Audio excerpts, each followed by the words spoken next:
between Bonn University in Iwo, Kwame Nkrumah University, and then African Studies department in a Georgian university in the US.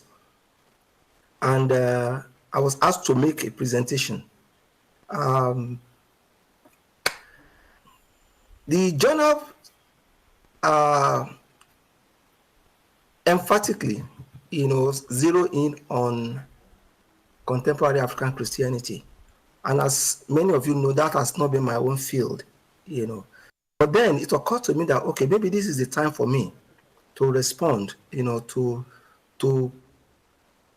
Professor Bediako's paper in that African Affairs. And I just felt that after 25 years, it may not be too early to begin to look at this document. So that I wrote that paper, is yet to come out. It's an electronic journal, but yet to be published.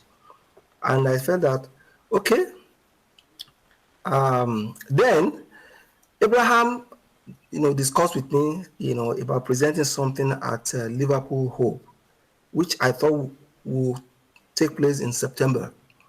But that was not to be. So he, asked if I could, present on this forum. And I graciously agreed. Then when I saw the theme of this conference, what I had prepared for Liverpool, I saw that it was irrelevant because I was to present on Reverend Henry Johnson, of the CMS, and the ambivalence of Christian missions. And I felt that out with this conference. So I pulled out my reading reaction and I said, okay, this is an opportunity for me to share my, how many have read that article? So I will do that presentation right away, share my thoughts on how I reacted, to that article. Like I said, the title is Africa and Christianity on the Threshold of the Third Millennium, the Religious Dimension. And it was published in African Affairs, volume 99, number 395, in April 2000. But if you want to understand, appreciate that article very well, you also need to read another paper he wrote 5 years earlier, which he titled Desacralization and Democratization, Some Theological Reflections on the Role of Christianity in Nation Building in Modern Africa. He published that in translation, volume 12, number 12 of March 1995. I'm very sure this one is available in the, both articles are available in the ACI library. So that is the background I want to give us as I reflect on his thoughts. So a quarter of a century ago, I'm sorry, I don't have slides for you. Okay, I will read and I will only read as much as time permits me. I can't exhaust the article here. A quarter of a century ago, and in the spirit of the time, Kwame Bediako assessed the potential relevance of African Christianity to the emerging global at the turn of the third millennium. To close his observations in African affairs, he surmised that if paradigm has any significance, it may be that transformation should find expression in socio-political institutions and structures. It needs also to find incarnation in personal lives. In this regard, Africa's most important resource for its needed transformation may well reside in its current Christian spiritual vitality, lies with their ability to conscientize their Christian communities in the direction of this. Whereas the situation overall is uneven, it is an overstatement and inaccurate in line black Afro-pessimism, in the sense that Africans themselves have lost self-confidence. A more discerning view that there is emerging an increasing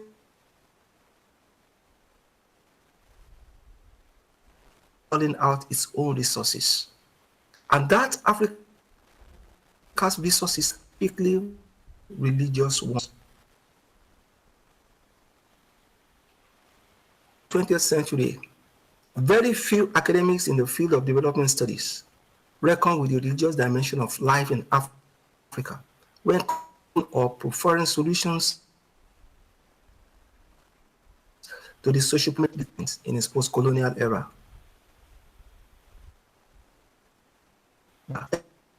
Anthropologists have generated from the colonial to the post-colonial era.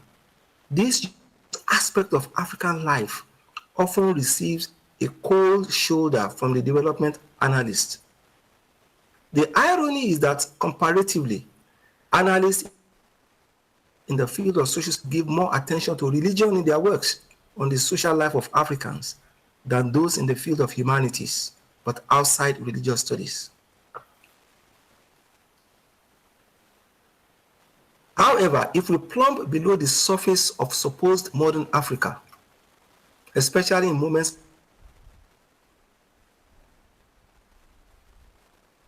of anxiety, it has been in much of its history, an essentially primal mind for which transcendence and material reality constitute an unbroken unity. This was presaged in the okay, don't talk about it. But when moments of anxiety comes, people fall back to. Of course, some of the categories of time, space, and ideology of governance come in handy in Africa's interaction with the rest of the world. Yet, it is necessary to always nuance where Africa stands in the spectrum of human consciousness, for it explains the chasm between the expectations of modernists, Africans and non-Africans alike, and the reality of the people. The omission to do this may account for the temptation to Afro-pessimism, okay? Now, Bediako's thoughts were anchored on the history of Christian expansion and his awareness of the arguments in African studies of both optimists and pessimists regarding the prospects of the continent. Although he acknowledged that feelings across the continent on its current state are not even, as he perceived the rise of a more optimistic perspective, his cautious optimism that Africa's religious resources, among others, may hold the key to Africa's significance in the new millennium is both discerning and problematic. It is discerning in his recognition of the significant place the sense of transcendence holds in the African consciousness, but problematic because of the current state of the African religious landscape. While the present landscape does not necessarily presuppose the direction Africa's fortune may sway in the centuries ahead, it is not likely to yield a promising future without the delivery of Africans themselves or ourselves. Happily, Bediako himself indicates so, and while not being prescriptive, his argument touched on some correctives African Christians may bring to bear on their situation for a vibrant Africa. Yet, they must be weighed and assessed in light of the track records of Christianity in 9th and 20th centuries Africa. I won't go into the details, but we know the profile of African Christianities through the centuries.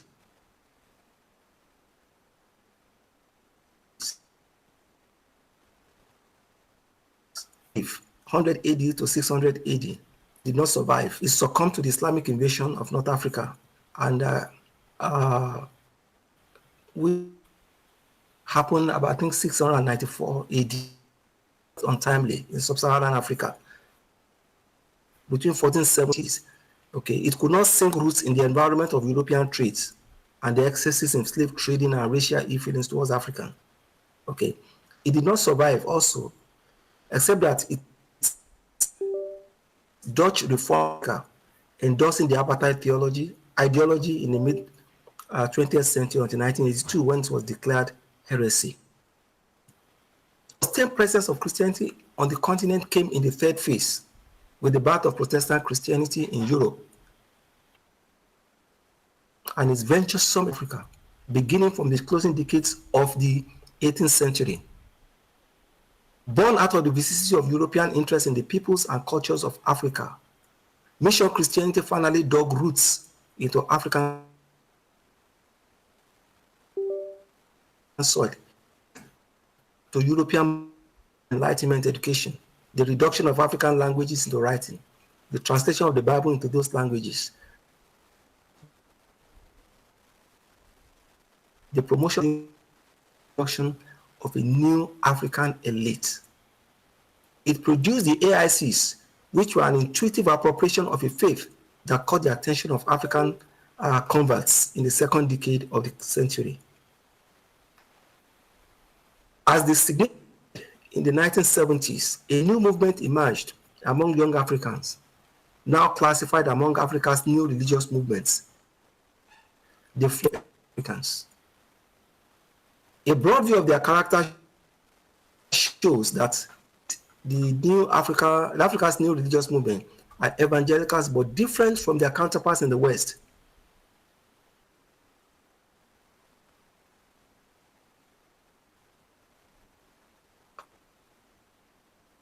As they share the pathways with AICs in their perspective on Africa's pre-Christian past, being particularly negative toward the religious aspect they consider unprogressive, but they select facile aesthetic expression of African culture.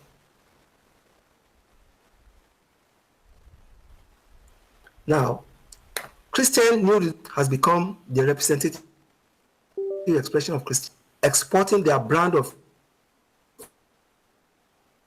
faith overseas. Overseas, they create islands of faith communities composed of their kinspeople who consider the laissez-faire Christianity of their host countries unsatisfactory.